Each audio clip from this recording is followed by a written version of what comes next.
People need to realize that big companies like Nintendo aren't your friends. They are in fact your enemies. And if you're unable to see that concept, then gaming isn't for you. And unfortunately, the Nintendo fanboys love having their hair pulled and they will never see that fact. But luckily for you, you've been watching my content and you've been very aware about Nintendo's anti-consumer practices. So hit the like button and subscribe, baby. I can't believe we're not at 90k yet. Now, do not forget that Nintendo told a charity that they didn't have the authorization to play their games in speedruns and even got an event shut down even though they've done that event for years. Evidently, Nintendo just doesn't like it when money is being used for good things like giving it to kids who are dying. Today is another instance of Nintendo once again lying, but apparently this time they might get into a little bit of hot water. And that means even a lawsuit, who knows? Yeah, we're gonna get to that in a minute, but yes, Nintendo was caught lying. I know, another day ending in Y. How much damage can a group of out-of-touch Japanese businessmen do? I mean, look at Konami. We already know all about that. If only the animals could sue Nintendo for basing their Pokemon off their likeness anyway. We all know that game keycards were one of the most pointless ideas Nintendo has ever had. Why buy a physical case if there's no cartridge inside? At that point, you might as well just get a regular digital copy. If you ask me, I think game keycards are just some dystopian nonsense. Now, the reason why I think Nintendo might actually get into a lawsuit here is because it's weird how nobody talks about what's going on with this. It's one of the most blatant, visibly greedy things they've ever done. You can't even make any excuses or ill-informed arguments like tariffs or inflation in defense of this one. Now, we know one of the features with the Switch One was the true online game sharing. Then you can play that one copy with one of your friends at the same time. This was just taken away from the Switch One and the Switch 2. See, you might have never heard of this feature, or you may never have needed the feature, but it should bother every single person that they took this away. Video game keycards are an overhaul for the way digital game licenses are managed on the Nintendo Switch systems, turning every purchased game into, well, a virtualized game keycard. The system formally lets you load and eject games on an individual basis across two consoles, sharing offline access in a way that was not possible under the previous system, as well as allowing you to lend games to other members of your Nintendo account family group. This does now remove the game sharing loophole of letting people play from a single game license by using a primary switch of one person and then an online authentication for the other. Now, the reason why this is a problem is because Nintendo themselves, that the people who bought the Switch would be able to use the old system of game sharing and implied that there wouldn't be any changes. I'm no law expert, I'm far from it, but I believe a rug pull like that does potentially open Nintendo up to litigation, because this is low-key one of the worst changes in gaming I've seen in years. If I remember correctly, Funimation Animation got sued over this exact same thing and lost. Frankly, I see this as a breach of contract. The ability to game share that we had before previously was advertised and encouraged by Nintendo, and now they've pulled it back.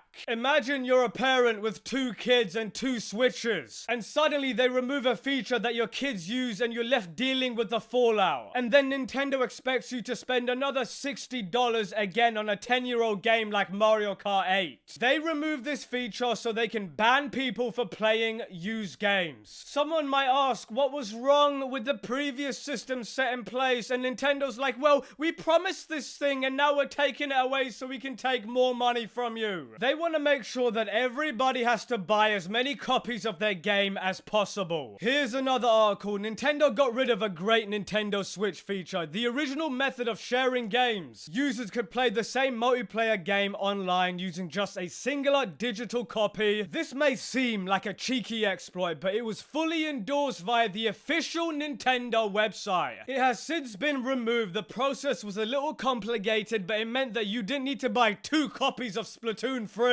Who on earth would do that? Or Mario Kart 8 Deluxe to enjoy them with your friends. You could share the same copy with another and still have a great time, making game nights far easier to set up. See, the thing is, Nintendo is allowed to change the licensing terms. Netflix does it all the time. It might seem like forever ago, but Netflix account sharing was once a thing and now it's basically over. But the good thing about Netflix is that it's a service you can disable at any time. Whereas with consoles and games, you bought them and and you're supposed to own them. However, they're able to modify something you've owned against your will. And we already know that buying a Nintendo game doesn't make you the owner of the game. You just supposedly lease it for a while. But I'm sorry, it's still disgusting. If you don't like the new terms, you can't just refund your game. You're basically stuck with it. And if I remember correctly, Sony lost a class action lawsuit for doing this with the PS3. They specifically started patching out features that were used to sell consoles. That is something me and you would call false advertising, and it's time for history to repeat itself. I doubt it, but back when Microsoft was promoting strict licensing measures for the Xbox One, everybody revolted and had them revert those decisions. I guess nowadays that stuff doesn't work. We just don't fight for our rights anymore. We've grown complacent since then. And speaking of Sony and Microsoft, the PS5 and Series X, as far as I know, you can play the same games at the same time with somebody else on a different account. I wonder if Microsoft is looking at Nintendo doing this and they're like, maybe we'll disable that feature too now. Anyway, look, Nintendo hates you as a gamer. You should remember that. And the best Nintendo device you can get is anything you can emulate it on. Stop supporting companies that despise you. Here's a friendly reminder. Nintendo is the same company who managed to convince the masses to buy literal cardboard for $70. That is just insane to me. They went from being run by someone who was a gamer at heart to being run by people who love the stock market more than their own customers. Unless that changes, we're in big trouble. When Iwata left the world, so did the soul of Nintendo. I remember when Iwata voluntarily took a 50% pay cut and forced his entire board to take a 20 to 30% pay cut to apologize for the failure of the Wii U and the 3DS to ensure employees wouldn't be laid off for the board's stupid, dumb business decisions. I mean, that's real leadership. We got that stuff going on. We got EA being sold to a terrible private equity firm linked to Jared Kushner. I mean, what the hell is going on here? What the